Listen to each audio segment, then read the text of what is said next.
میدان کربلا میں امام علی مقام کی تشریف آوری ہے، 7 خاندان رسالت کے چیدہ افراد ہیں، 7 پروانے ہیں جان قربان کرنے والے، دوسری طرف سے ظلم و ستم کے کوئی کوہ گراں ہیں۔ تو یہ جو تاریخی حقائق ہیں جہاں جن کو گڑبڑ کرنے کی بھی کوشش کی جاتی ہے، ان کے فضائل ہمارے لیے کتنے اہم ہیں، اس قربانی کو یاد کرنا ہمارے لیے کتنا اہم ہے، ارشاد فرمائی۔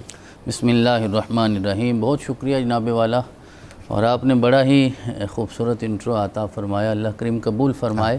اور ابھی جو آپ ارشاد فرما رہے تھے، ایک جملہ میرے ذہن میں آیا تو عرض یہ کرنا چاہتا ہوں۔ آپ نے فرمایا کہ بعض لوگ یہ کہتے ہیں کہ یہ 2 قبیلوں کی 2 خاندانوں کی جنگ تھی، تو اگر وہ لوگ یہ کہتے ہیں تو آج ہم بھی یہ کہہ دیتے ہیں کہ ہم قبیلہ رسالت کے ساتھ کھڑے ہیں۔ اگر بات یہ ہے تو جواب بھی یہی ہے، ہم بھی الزامی جواب ہی دے دیں۔ 1400 سال ہو گئے نا دلائل سے بات کرتے ہوئے، جذبات کے ساتھ بات کرتے ہوئے، تو اگر بات یہیں آ کے ٹھہری ہے کہ یہ صرف 2 قبیلوں کی جنگ تھی تو ہم قبیلہ رسالت کے ساتھ کھڑے ہیں، خانوادہ محمد کے ساتھ۔ سبحان اللہ، سبحان اللہ۔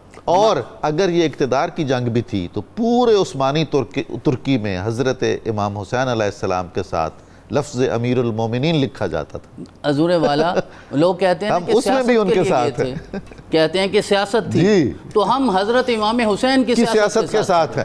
ہمیں کوئی دلیل نہیں چاہیے، ہم الزامی جواب یوں ہی دیں گے، ورنہ کتابیں بھری پڑی ہیں، تفاسیر میں لکھا گیا ہے، احادیث حضرت امام حسین علیہ السلام کے کردار کو واضح کر رہی ہیں، لیکن جو انسان عقل سے، بصیرت سے، بصارت سے محروم ہو جائے تو ان کے ہی انداز میں ہم یہی جواب دیں گے کہ اگر قبیلوں کی جنگ ہے تو ہمارا قبیلہ یہ ہے، اور اگر سیاست ہے تو ہماری سیاست یہ ہے، اگر یہ مذہب ہے تو ہمارا مذہب یہ ہے، اگر یہ عبادت ہے تو ہماری عبادت یہ ہے۔ یہی چہلم کا پیغام ہے جو آج ہم لوگوں کے سامنے پیش کرنا چاہتے ہیں۔ اور جو آپ نے ارشاد فرمایا، اس میں حضرت امام حسین اور آپ کے جانثاروں کا ایثار، ان کی قربانی، قرآن عزیز میں واقعہ کربلا لفظوں میں لکھا نظر نہیں آتا۔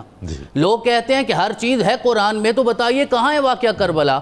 بھئی قرآن 2 + 2 = 4 کی کتاب نہیں ہے۔ یوں ہوتا تو دنیا میں آزمائش کا کوئی مقصد نہ ہوتا۔ یہاں بھیجا اس لیے گیا ہے کہ قرآن راہ ہدایت دیتا ہے، نشان منزل دیتا ہے، منزل تک تو خود پہنچنا ہوتا ہے۔ تو قرآن عزیز میں واقعہ کربلا نہیں بیان ہوا، لیکن حضرت امام حسین علیہ السلام کے اوصاف بیان ہوئے ہیں۔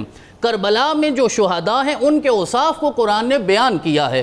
آپ سورہ حمد سے لے کر، یعنی فاتحہ سے لے کے والناس تک، اور ایک ایک پارے سے سوال کرتے جائیں تو حضرت امام حسین علیہ السلام کا کردار ہمارے سامنے آتا جاتا ہے، کیونکہ رسول اکرم نے ارشاد فرمایا کہ 2 چیزیں چھوڑ کے جا رہا ہوں، قرآن سمجھنا ہے تو حسین کو دیکھ لینا، تو پھر قرآن سمجھ جاؤ گے، اور اگر حسین کی معرفت نہ ہو تو پھر قرآن کے الفاظ پڑھنا تو حسین کی معرفت نصیب ہو جائے گی۔ تو قرآن عزیز میں ہمیں یہ پتہ چلتا ہے کہ ایثار کسے کہا جاتا ہے، یعنی اپنی ضروریات کو چھوڑ دینا اور دوسروں کو ترجیح دینا، اسے ایثار کہا جاتا ہے۔ ہم لوگوں نے ایثار پہ صرف واز کیا ہے، ہم نے صرف زبانی نصیحت کی ہے۔ کبھی ایثار کیا ہوتا تو پھر حضرت امام حسین کا ایثار سمجھ آ جاتا۔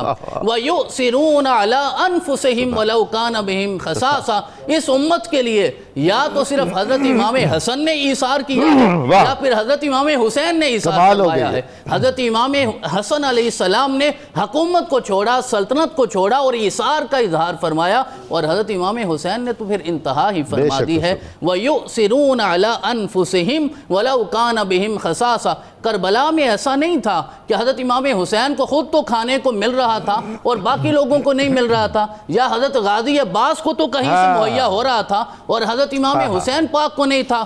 بھوک اور پیاس ہر طرف ہے، لیکن سارے لوگوں نے دین کو مقدم رکھا ہے۔ اسے ہی تو ایثار کہا جاتا ہے کہ آپ اپنی ذات پہ دین کو اور امت کے مفادات کو جب ترجیح دیتے ہیں تو عملی جو ایثار فرمایا ہے وہ کربلا میں حضرت امام حسین اور آپ کے جانثاروں نے فرمایا۔ قرآن عزیز نے ارشاد فرمایا لن تنالوا البر حتی تنفقوا مما تحبون۔ آج لوگ بات تو کرتے ہیں کہ نیکی کیا ہوتی ہے، لیکن قرآن نے ارشاد فرمایا البر، خاص جو نیکی ہے وہ وہی ہے جب اپنی محبوب چیز اللہ کی بارگاہ میں پیش کرو۔ محبوب تو دور رہا، ہمیں تو جس چیز کی ضرورت نہیں ہوتی ہم وہ اللہ کی بارگاہ میں پیش کرتے ہیں. کپڑے وہ دیتے ہیں جن کا سائز چھوٹا ہو جاتا ہے, گرمیوں میں سردیوں والا صدقہ کرتے ہیں, موسم سرما میں گرمیوں والا کرتے ہیں. اسے تو نہیں قربانی اور نیکی کہا جاتا. حضرت امام حسین نے جان دی ہے, آپ نے آبرو دی ہے, آپ نے خاندان دیا ہے, یہی سب سے مقدس اللہ کی امانتیں ہیں. تو لہذا ایثار سمجھنا ہے تو کربلا والوں کے قدموں میں آنا ہوگا. وَيُطْعِمُونَ الطَّعَامَ عَلَىٰ حُبِّهِ مِسْكِينًا وَيَتِيمًا وَأَسِيرًا. قرآن کہتا ہے قیدی کو بھی کھلاؤ. یہاں یزیدی کردار کیا نظر آتا ہے, لیکن حضرت امام حسین کے جانثاروں نے اسے بھی قبول کیا ہے تاکہ امت کو ترجیح ملے اور دین کو ترجیح ملے. آپ نے دوسرا ارشاد فرمایا قربانی کے حوالے سے, اگر جان کی قربانی ہے, مال کی قربانی ہے, میرے رب کا ارشاد ہے وَمِنَ النَّاسِ مَن يَشْرِي نَفْسَهُ ابْتِغَاءَ مَرْضَاتِ اللَّهِ. ایسے لوگ بھی ہیں, میرے رب نے ارشاد فرمایا کہ جو اللہ کو راضی کرنے کے لیے جان بھی قربان کر دیتے ہیں.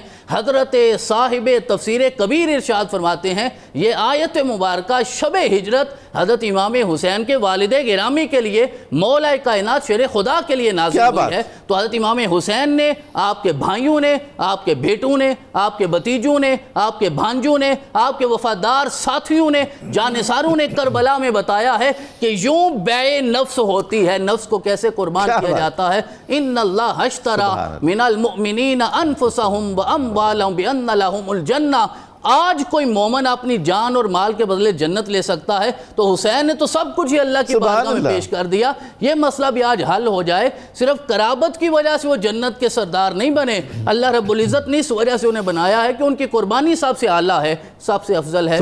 من المؤمنین رجال صدقوا ما عاہدوا اللہ علیہ. یہ حضرت حسین کی روح وہ ہے جو اللہ سے وعدہ کیا تھا اسے پورا کر دیا. وَلَا تَحْسَبَنَّ الَّذِينَ قُتِلُوا فِي سَبِيلِ اللَّهِ أَمْوَاتًا بَلْ أَحْيَاءٌ. حضرت امام حسین نے کٹے ہوئے سر کے ساتھ جب قرآن کی تلاوت کی ہے, وہ بل احیاء, ان کی عملی تفسیر ہمیں نظر آتی ہے. سبحان اللہ, سبحان اللہ.